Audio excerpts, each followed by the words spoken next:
केंद्रीय रेल मंत्री अश्विनी वैष्णव ने लोकसभा में एक लिखित उत्तर में कहा कि भारतीय रेलवे ने 2030 तक शुद्ध शून्य कार्बन उत्सर्जक बनने का लक्ष्य रखा है। रेलवे इस महत्वाकांक्षी लक्ष्य को 2 चरणों में हासिल करने की योजना बना रहा है। दिसंबर 2023 तक इलेक्ट्रिक ट्रेनों में पूर्ण परिवर्तन और 2030 तक मुख्य रूप से गैर नवीकरणीय स्रोतों के माध्यम से ट्रेनों और स्टेशनों को बिजली देना है। केंद्रीय कृषि और किसान कल्याण मंत्री नरेंद्र सिंह तोमर ने 15 मार्च 2023 को बेंगलुरु, कर्नाटक में एग्री यूनिफेस्ट का उद्घाटन किया। यह भारतीय कृषि अनुसंधान परिषद के सहयोग से बेंगलुरु कृषि विश्वविद्यालय द्वारा आयोजित 5 दिवसीय सांस्कृतिक कार्यक्रम है। 60 राज्य विश्वविद्यालय या केंद्रीय विश्वविद्यालय के 2500 से अधिक छात्रों ने भाग लिया है। संयुक्त राष्ट्र कम से कम विकसित देशों (एलडीसी) शिखर सम्मेलन में 9 मार्च को दोहा, कतर में संपन्न हुआ। भूटान का लैंडलॉक हिमालयी साम्राज्य अब एलडीसी की सूची में नहीं होगा। सूची से स्नातक होने वाला केवल 7वां देश बन जाएगा। भूटान को 1971 में एलडीसी के पहले समूह में शामिल किया गया था। वाईकॉम 80 ने डिजिटल सपोर्ट व्यूइंग को बढ़ावा देने के लिए एमएस धोनी को अपना ब्रांड एम्बेसडर नियुक्त किया है। प्रशंसकों को डिजिटल प्लेटफॉर्म पर अपने पसंदीदा खेल देखने के लिए प्रोत्साहित करने के लिए धोनी वाईकॉम 80 के साथ सहयोग करेंगे। वो अपने सोशल मीडिया के खातों पर ब्रांड को बढ़ावा देने के साथ साथ जियो सिनेमा के आगामी टाटा आईपीएल अभियान में विभिन्न नेटवर्क पहलों और सुविधाओं में भाग लेंगे। वाईकॉम 18 का मुख्यालय मुंबई में है। इसकी स्थापना नवंबर 2007 में हुई थी। इसके सीईओ हैं Jyoti S Deshpande. Tata consultancy services (TCS) के प्रबंध निदेशक और सीईओ राजेश गोपीनाथ ने अपने पद से इस्तीफा दे दिया था। इनकी इस्तीफा टीसीएस के निदेशक मंडल ने पद छोड़ने के उनके अनुरोध को मंजूरी दे दी है और के कीर्तिवासन को 16 मार्च 2023 से प्रभावी सीईओ पद के लिए नियुक्त किया है।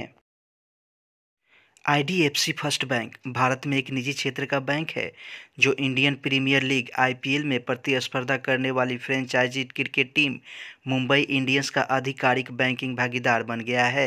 Infrastructure development finance company IDFC first bank की स्थापना अक्टूबर 2015 में हुई थी। इसका मुख्यालय मुंबई में है। इसके सीईओ हैं बी वैद्यनाथन।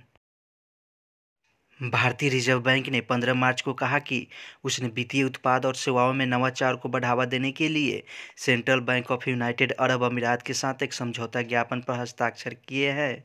दोनों केंद्रीय बैंक फिनटेक के विभिन्न उभरते क्षेत्रों, विशेष रूप से सेंट्रल बैंक डिजिटल मुद्राओं पर सहयोग करेंगे। 17 मार्च को national company law tribunal (NCLT) ने एचडीएफसी लिमिटेड और एचडीएफसी बैंक के विलय को मंजूरी दे दी है, जिसे कॉर्पोरेट भारत के इतिहास में सबसे बड़ा विलय माना जाता है। यह विलय देश के सबसे बड़े निजी ऋणदाता के साथ भारत की सबसे बड़ी हाउसिंग फाइनेंस कंपनी को मिलाकर एक विशाल बैंकिंग इकाई का निर्माण करेगा। केनरा बैंक ने national payments corporation of India के साथ मिलकर भीम ऐप का उपयोग करके यूपीआई के माध्यम से रुपे क्रेडिट कार्ड लॉन्च किया है।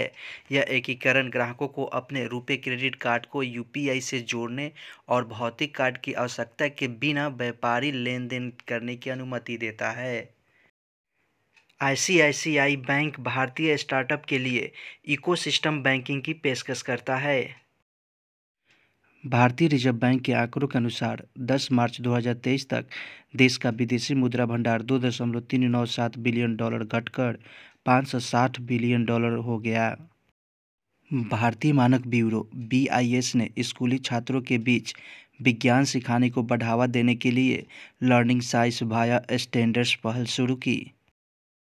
भारतीय रिजर्व बैंक के गवर्नर शक्तिकांत दास को अंतर्राष्ट्रीय आर्थिक शोध पत्रिका सेंट्रल बैंकिंग द्वारा 2023 के लिए गवर्नर ऑफ द ईयर की उपाधि से सम्मानित किया गया है। स्काईटेक्स यूके स्थित एक कंसल्टेंसी ग्राहक सर्वेक्षण के आधार पर दुनिया भर के हवाई अड्डों को प्रतिष्ठित वर्ल्ड एयरपोर्ट्स अवार्ड से पुरस्कृत करती है। लगातार 5वें वर्ष दिल्ली के इंदिरा गांधी अंतर्राष्ट्रीय हवाई अड्डे को दक्षिण एशियाई क्षेत्र में सर्वश्रेष्ठ हवाई अड्डा घोषित किया गया है। Research, education and training outreach योजना भारत सरकार द्वारा देश में अनुसंधान, शिक्षा और प्रशिक्षण को बढ़ावा देने के लिए शुरू किया गया एक कार्यक्रम है। विश्व नींद दिवस नींद के महत्व के बारे में जागरूकता बढ़ाने के लिए स्प्रिंग वर्नल इक्विनॉक्स से पहले शुक्रवार को मनाया जाने वाला एक वार्षिक कार्यक्रम है। इस वर्ष यह 17 मार्च 2023 को पड़ता है। वर्ल्ड स्लीप सोसाइटी ने इस साल के स्लीप डे की theme sleep is essential for health घोषित की है। भारत में पोलियो के खिलाफ जागरूकता बढ़ाने और टीकाकरण को बढ़ावा देने के लिए प्रत्येक वर्ष 16 मार्च को राष्ट्रीय टीकाकरण दिवस मनाया जाता है, जिसे पोलियो रविवार के रूप में भी जाना जाता है। भारत सरकार ने सुप्रीतम बंदोपाध्याय की जगह दीपक मोहंती को पेंशन फंड नियामक और विकास प्राधिकरण PFRDA का नया अध्यक्ष नियुक्त किया है। NMDC के निदेशक अमिताभ मुखर्जी ने चेयरमैन एवं प्रबंध निदेशक का अतिरिक्त प्रभार संभाल लिया है। भारतीय रेलवे लेखा सेवा के 1995 बैच के अधिकारी मुखर्जी एक कॉस्ट अकाउंटेंट भी हैं। भारतीय नौसेना का INS द्रोणाचार्य कोच्चि केरल में स्थित एक प्रतिष्ठित नगरीय स्कूल है।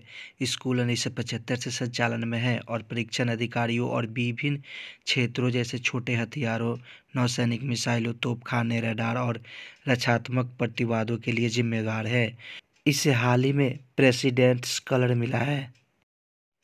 कोडवा हॉकी उत्सव कर्नाटक के कोडागु जिले में आयोजित एक वार्षिक अंतर परिवार फील्ड हॉकी टूर्नामेंट 4 साल के अंतराल के बाद वापसी के लिए तैयार है। यह त्यौहार हर साल एक अलग कोडवा परिवार द्वारा आयोजित किया जाता है और उसके नाम पर रखा जाता है।